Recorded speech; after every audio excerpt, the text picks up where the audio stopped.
সুপ্রিয় দর্শক, দুপুরের সংবাদে আপনাদের স্বাগতম। শুরুতেই সংবাদ শিরোনাম, পরে বিস্তারিত। শুরুতেই জানাবো, যে প্রতীক পেতে পারে এনসিপি, থাকছে না শাপলা, থাকছে অন্য কিছু।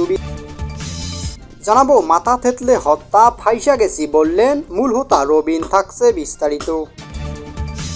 এবং সর্বশেষ জানিয়ে দেব, ব্যবসায় শেয়ার না হয় মাসে 2 লাখ টাকা, বনিবনা না হয় হত্যা বললেন সোহাগের স্ত্রী। এতক্ষণ শুনছিলেন সংবাদ শিরোনাম, এবারে বিস্তারিত। এদিকে যে প্রতীক পেতে পারে এনসিপি, নির্বাচন কমিশনের বর্তমান তফসিলে থাকা 69টি প্রতীকের সঙ্গে নতুন আরও 46টি প্রতীক যুক্ত করা হয়েছে। তবে এ তালিকায় শাপলা রাখা হয়নি। এর ফলে কোনো রাজনৈতিক দল তার দলীয় প্রতীক হিসেবে শাপলা পাচ্ছে না। এই সিদ্ধান্তকে প্রহসনমূলক ও পক্ষপাতমূলক বলে মন্তব্য করেছেন জাতীয় নাগরিক পার্টির এনসিপির নেতারা। ইসির সিদ্ধান্ত প্রত্যাখ্যান করে বিষয়টি রাজনৈতিক ও আইনানুগতভাবে লড়ার ইঙ্গিত দিয়েছেন তারা। ইসির সংশ্লিষ্ট কর্মকর্তারা জানান, কমিশনের তফসিল প্রতীক যুক্ত করতে সংশ্লিষ্ট কমিটি মোট 150টি প্রতীক চূড়ান্ত করে। কমিশন 150টির মধ্যে কাটছাঁট করে 115টি প্রতীক তফসিলে যুক্ত করা হয়েছে।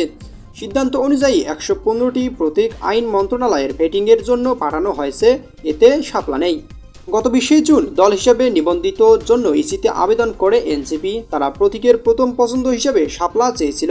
আবেদন পছন্দের প্রতীকের তালিকায় শাপলা ছাড়াও কলম, মোবাইল ফোন রাখার কথা জানিয়েছেন দলটি।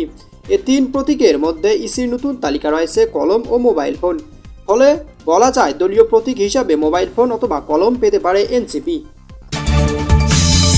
মাথা থেতলে হত্যা, ফাইসা গেছি বললেন রবিন। সন্দেহের কারণে আমাকে গ্রেপ্তার করছে, আমার জীবনটা শেষ। পুরান ঢাকা মিটফোর্ড হাসপাতালের সামনে ভাঙ্গারি ব্যবসায়ীকে প্রকাশ্যে মাথা থেতলে হত্যার ঘটনায় 2 আসামি তারেক রহমান রবিন এবং টিটন গাজী দুজনে কি এই হত্যাকাণ্ডের সঙ্গে তাদের সম্পৃক্ততা অস্বীকার করছেন। আদালতে জবানবন্দি দেওয়ার অস্ত্র মামলায় গ্রেপ্তার হয়েছেন রবিন, তিনি ফেঁসে গেছেন। আর টিটনের ভাষ্য, ব্যবসায়ী মোহাম্মদ সোহাগ ওরফে লাল চাঁদকে তিনি কোনো আঘাত করেনি বা অন্য কাউকে মারধরের নির্দেশও দেয়নি। 2 দিনের রিমান্ড শেষে রবিন স্বীকারোক্তিমূলক জবানবন্দি দিতে সম্মত হওয়ার তার রেকর্ড করার আবেদন করেন তদন্ত কর্মকর্তা কোতোয়ালি থানার এসআই মনির হোসেন জীবন। রবিন এই ঘটনা পুলিশের করা অস্ত্র মামলার আসামি। ঢাকা মহানগর হাকিম হাসিবুল্লাহ গিয়াস রবিনের জবানবন্দি রেকর্ড করেন। পরে তাকে কারাগারে পাঠানোর আদেশ দেন। রবিন পরে সাংবাদিকদের বলেন, আমি হত্যাকাণ্ডের সঙ্গে জড়িত না, আমি দোষী, সারা বাংলাদেশের মানুষ জেনে গেছে। তার কাছ থেকে একটি অস্ত্র উদ্ধার করা হয়েছে বলে জানিয়েছেন তিনি। রবিন আরও বলেন, 8 দিন পর তার পর্তুগালের ফ্লাইট বিদেশে যাওয়ার জন্য তার 22 লক্ষ টাকা বাবদ খরচ হয়েছে।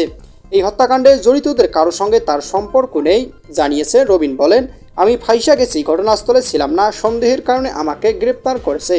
আমার জীবনটা শেষ, আম্মু অসুস্থ হয়ে পড়েছে, ডায়াবেটিস ধরা পড়েছে, আর কিছু বলতে চাই না।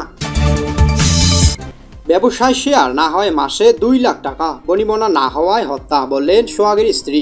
2 দিন আগে রাজধানী মিটফোর্ড হাসপাতালের সামনে প্রকাশ্যে কংক্রিট বোল্ডার দিয়ে শরীর ও মাথা থেতলে সোহাগকে হত্যা করা হয়। আগে চাকরি করতেন মোহাম্মদ সোহাগ ওরফে লাল চাঁদ। কয়েক বছর আগে ব্যবসা শুরু করেন তিনি। জানিয়ে একটি পক্ষের সঙ্গে তার দ্বন্দ্ব শুরু হয় বলে তার স্ত্রী লাকি বেগমের ভাষ্য। তিনি বলেছেন, ব্যবসায় শেয়ার না হয় মাসে 2 লাখ টাকা চাঁদা দাবি করে ওই পক্ষটি, তাতে রাজি না হওয়ায় সোহাগের সঙ্গে তাদের ঝামেলা শুরু হয়। এক পর্যায়ে বুধবার সমাধানের কথা বলে সোহাগকে ডেকে নেওয়া হয়। বনিবনা না হওয়ায় তাকে পিটিয়ে এবং পাথর দিয়ে মাথা থেতলে হত্যা করা হয়। শনিবার সকালে বরগুনা সদর উপজেলার ঢালুয়া ইউনিয়ন ইসলামপুর সোহাগের গ্রামের বাড়ি গেলে এ কথা কয় লাকি বেগমের স্ত্রী। স্বামীকে হারিয়ে 2 ছেলে মেয়ে নিয়ে দিশেহারা হয়ে পড়ছেন তিনি। কান্নাজড়িত কণ্ঠে লাকি বলেন, দীর্ঘদিন ধরেই আমার স্বামী কোনো দোকান থেকে চাঁদা দাবি করে আসছিল হত্যাকারীরা। আমার স্বামী ব্যবসা তাদের সহ্য হচ্ছিল না, তারা প্রতি মাসে 2 লক্ষ টাকা চাইছিল। আমার স্বামী তা দিতে চায়নি, এই কারণেই নির্মমভাবে তাকে হত্যা করা হয়। ওই ঘটনায় একটি ভিডিও শুক্রবার সামাজিক যোগাযোগ মাধ্যমে ছড়িয়ে পড়লে দেশ জুড়ে সমালোচনা শুরু হয়। জড়িতদের বিচার দাবিতে সারা দেশে চলছে বিক্ষোভ। শুক্রবার সকালে ঢাকা থেকে 39 বছর বয়সী সোহাগের মৃতদেহ বরগুনা নিয়ে আসেন স্বজনরা। পরে ইসলামপুর গ্রামে মায়ের কবরের পাশে তাকে দাফন করানো হয়। ঘটনার পরের দিন সোহাগের বড় বোন মঞ্জুরা বেগম কোতোয়ালি থানা 19 জনের নামে হত্যা মামলা করেন। শনিবার সকালে সোহাগের গ্রামের বাড়ি গিয়ে দেখা যায় এলাকাবাসী ভিড় করছেন সেখানে। স্বামীকে হারিয়ে বাকরুদ্ধ স্ত্রী লাকি বেগম। সোহাগের 12 বছরের ছেলে সোহান ও 14 বছরের মেয়ে সোহানাকে সান্ত্বনা দেওয়ার ভাষা নেই কারো। এলাকা জুড়ে চলছে শোকের মাতম।